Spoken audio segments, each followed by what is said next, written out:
My husband's journal, and in it he says that he hates me and hopes I die. My husband has kept a semi-regular journal throughout our 4-year relationship. He does not keep it hidden, and up until now I have always respected his privacy.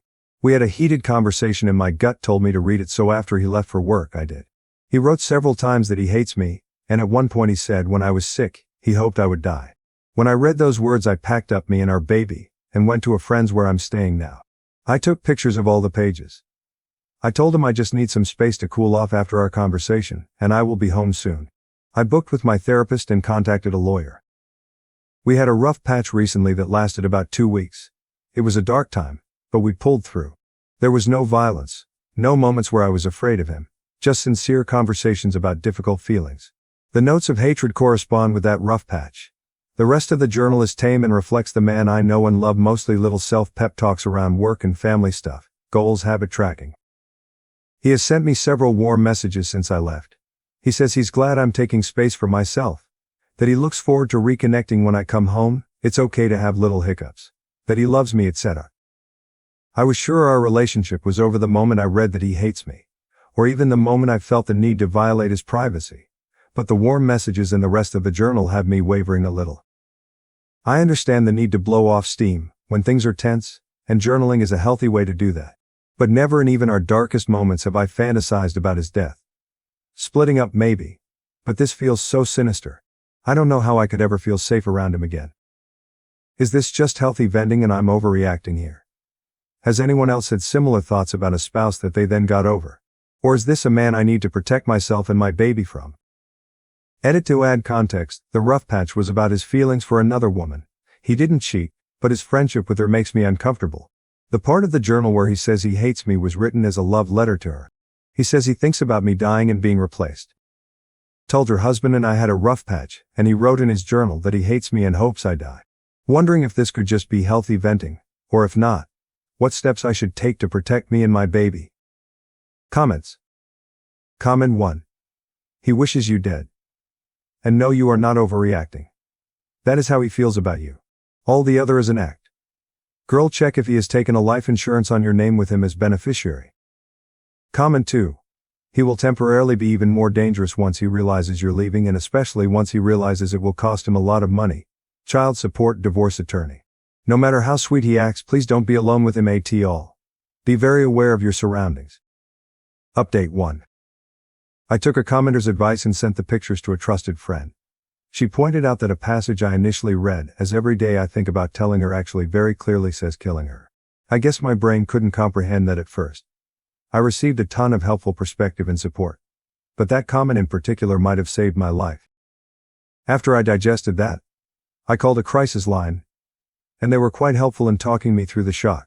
They also put me in touch with a center that's helping me get more affordable legal help.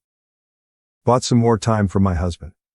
Told him I'm enjoying getting out of town, and I'd like to stay an extra night or two. I have therapy tomorrow and an appointment with a social worker to make a safety plan. I feel like I have a good crew of family, friends and professionals supporting me. Absolutely zero regrets now about reading his journal. My gut told me something was off, but I couldn't have imagined a worst-case scenario as bad as this. I'm so glad the inner alarm bells were louder than my conscience this time. Nothing about this marriage is worth risking my life to salvage. Told her I initially misread a part in the journal that says he thinks every day about killing me. Will be keeping myself out of the news and staying the hell away from him for good. Update 2. A 2. At the suggestion of the social worker, I reported his journal to the local police. And that was, unsurprisingly, a 1/10 experience. The officer I spoke to chided me for reading his journal, spoke about his reasonable expectation of privacy, and basically threatened to tell my husband I had reported him. I had to firmly advocate for myself and stress that I was afraid for my life. It was an awful conversation, but now there is at least a record which includes photos of the journal. The family lawyer I spoke with advised me to file a protection order right away. The order would ban him from all contact with me and our child, bar him from our residence, my workplace, and any other places I request. He would then have to prove to a judge that he is a fit parent to be able to see his daughter again, and then we would go to mediation to try and agree on what visitation would look like. Another wrench in this situation is that we own a business together. I have an appointment with another lawyer this week to discuss what my options are there. The business was my idea. I'm confident I can run it without him. And I want to. But he's put a lot of time into it. And it's the main source of income for both of us right now. It's a good moneymaker. And I'm worried he'd fight me tooth and nail on this. We take turns going in, so I went as usual on Saturday. With a friend and a baseball bat. I continued my act of intending to reconcile, doing video calls with the baby, etc. While I was at our workplace, I found another journal. Page after page love letters to this other woman going back months. The progression from I liked seeing you at the grocery store to I drove past your house was wild. He writes about how he's deeply in love with her, can't wait to marry her, etc. He wrote about every interaction he's ever had with her, and the poor woman seems completely innocent and oblivious. Even what he perceived as flirting seems like basic politeness. He mentions a few other times that he wants me to die. The most recent entry was from the day before. He writes to her that he thinks I might be breaking up with him. But that's fine because he never liked me that much anyway. If he's upset about anything, it's just about losing the house and how the breakup will be perceived by our friends and community. Curious if people think I should warn the other woman.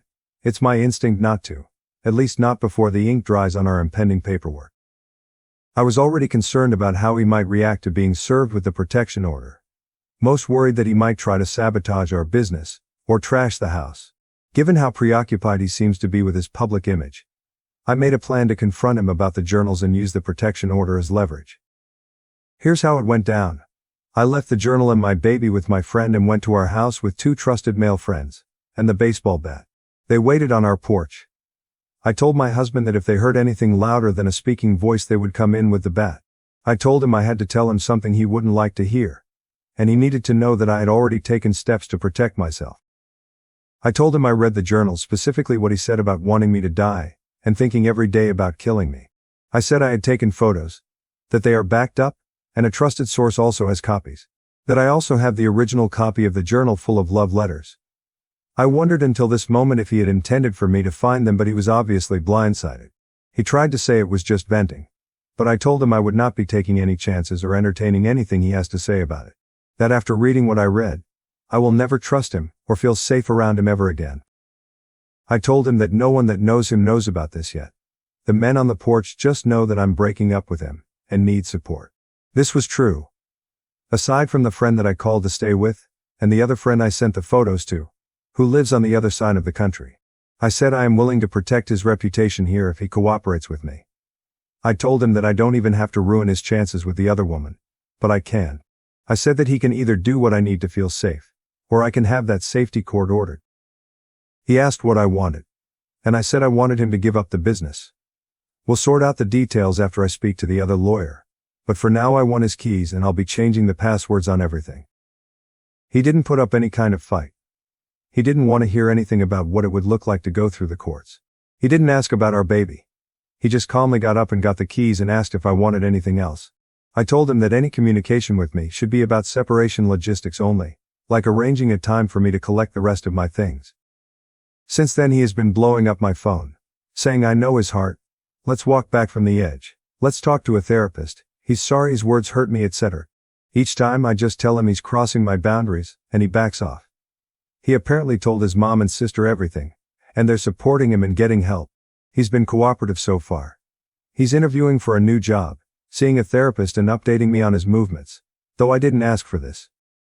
I've temporarily moved in with my parents. My commute to work is longer, but I have help with baby and home-cooked dinners. Starting to settle into new routines, doing so much therapy and yoga.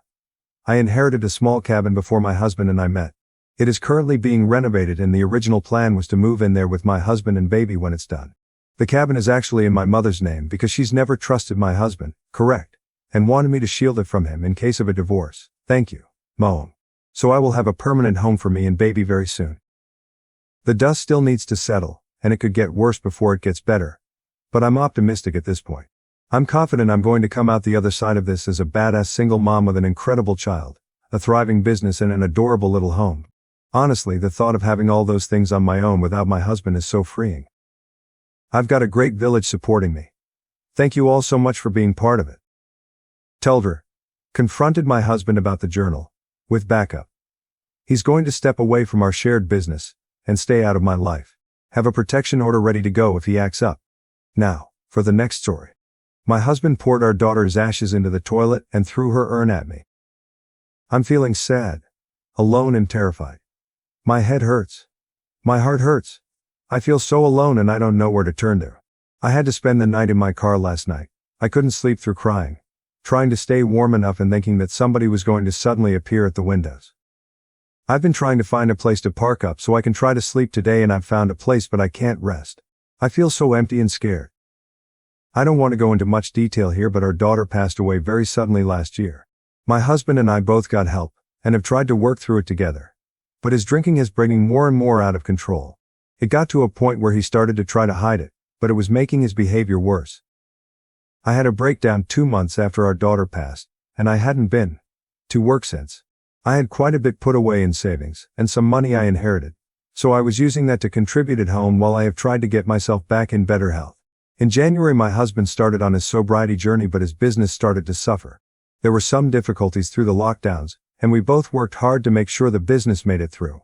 He took out a loan earlier this year, and I gave him the rest of my savings and started back at work. Things were going well with the business, and as well as they could have been for us, until he relapsed last month and was hiding it from me. I lost my job 2 weeks ago, and have been looking for work since. It's been stressful, but nothing we couldn't have managed. Yesterday I got home and my husband was already home and was very drunk. It was a very loud and out of control kind of state he was in. He was slamming around the house, saying he was looking for something. I couldn't get much sense out of him, and he was really irate. I didn't really know what to do, and when I tried to ask if he was okay, he got in my face and was quite aggressive with me. He randomly started to throw accusations at me, accusing me of all kinds of things that I have no idea where any of it came from. I was scared at that point and didn't want to be in the house with him. I hadn't seen him that angry before, and I think it was a build-up of grief that had come spilling out, but I felt scared. I put my shoes and coat on and told him I was going to head out for a while. That's when he snapped and accused me of trying to leave him. It all happened very suddenly, but he charged at me and got hold of my arm and threw me onto the floor and pulled me down the hallway. At some point of him drunkenly shouting about him not letting me leave him, he suddenly stopped and told me he was going to give me a reason to hate him so much. He stormed off into the front room, took the urn with our daughter in, and headed to the downstairs toilet. I got up and tried to stop him from doing whatever he was able to do. When he went towards the toilet, I was trying to stop him and was pleading with him not to. He shoved me quite hard and I fell. He poured all of the ashes into the toilet and threw her urn at me, hitting my leg. He then started yelling at me to get out before he killed me. I was shaking and felt like I was frozen, but I managed to get up and run to the front door. I took my keys and my handbag and drove off. I had no idea where to go, so parked up in a quiet area and just cried. I have done practically nothing but cry since. I have no family around and no friends that I can turn to who are close by. I was sick earlier on, but I managed to keep some water down. I thankfully keep a supply of it in the car. I don't know what to do. I switched my phone off all night in case he tried to contact me. I didn't want to hear from him. He's tried to call me today, but I can't be around him while he is drinking again. I can't let him keep taking his anger out on me like this. I feel like it's all my fault. Everything. I just needed to vent. I'm exhausted of feeling like this. Comments. Comment 1. This one of those fucked up blessings in disguise of where it'd take child's death, complete desecration for OP, to finally get away from an abusive POS. That alcoholic as swipe thought that was good idea to do that to hurt, make OP suffer more. It just never occurred him that he further permanently fucked up OP's soul to the point of never wanting to be with him again. I hope he stays in prison for at least 20 years. He needs to pay for what he did to OP, her daughter. Comment 2. What a terrible day to be somewhat fluent in the English language. That poor woman. I hope she'll be able to build a peaceful life. But to have your memories of a loved person be stained by this man's behavior. Horrible. And she's out of her. Update. I wanted to let you all know that I'm safe, and I didn't go back. I can't get into everything that has gone on with my husband, as the police have been involved, and some of it is ongoing. I can say that he was playing games and acted calm and collected with them, at first trying to make out that he hadn't done anything wrong, and that it was me with the problem. He told them that I was welcome home at any time. A couple of things happened, and after I received some very threatening voice messages and texts from him, he reported my phone as stolen, and had me cut off. He was trying to make me go home and have nowhere else to turn to. After some intervention and run-ins with the police, he offered to leave the house for a couple of days a few weeks ago. I was to go there with some help, allowing me to get my belongings and our daughter's things. Nobody asked him to leave. He offered. I arrived there, along with some help, to find that he had destroyed all of my things. When I say all of my things, I mean everything that I owned, and that was in that house. I can't even imagine how long it must have taken him. He sliced my shoes and had gone over some of them in black marker. The same with my handbags. He cut up my clothes. All of my products were all over the bathroom, which he had smashed up. There were items of my clothes in the bath and he had poured bleach all over them, as well as my cosmetics all destroyed and mixed in. He had smashed up broken my other belongings. He had trashed the house, including our daughter's room. The only things I couldn't find were some of her things he had taken with him. I don't really remember much of being in the house. I suppose I kind of went numb once I realized what he had done, and saw our daughter's room. The photos of it all are awful. He has claimed he doesn't remember doing any of it. He then put it down to a drunken rage. After doing it he went straight over to his parents, knowing what was coming, and pleaded with them for help. They arranged for him to get some Kepper-Vate help. I mentioned in my post about his issues with alcohol. His drinking got out of control and to a point where he was trying to hide it, which made him even worse. I know he's been hurting, but it got to a point where it was almost impossible to have a reasonable conversation with him. After talking through things with various professionals, I realize now too that there was a lot of control going on, financial and emotional, and no matter how much he was hurting, I know it doesn't excuse his behavior. However much I have felt for him, and wanted him to get all of the help he needs, I can't see past what he did with our daughter's ashes. I felt like I lost her all over again. And I felt like I had somehow failed her again. His parents did reach out and promise they would get back the things of our daughters that he took. I haven't heard from them since. I'm sure it isn't easy for them. I've been getting some help, and I'm on a waiting list for some more therapy. I also start a new job on Tuesday. I am currently sitting here on the floor of my new place, typing this out. I picked up the keys yesterday. My tenancy officially begins on Monday. It isn't much to look at, and I'm starting all over again. But for the first time in weeks I feel like I can finally breathe a little.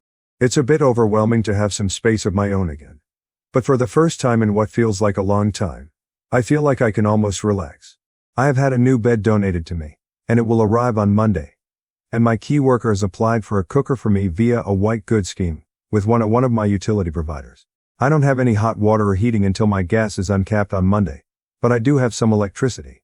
I've got some books to read, and just this morning I picked up a bag of mostly canned food from the food bank.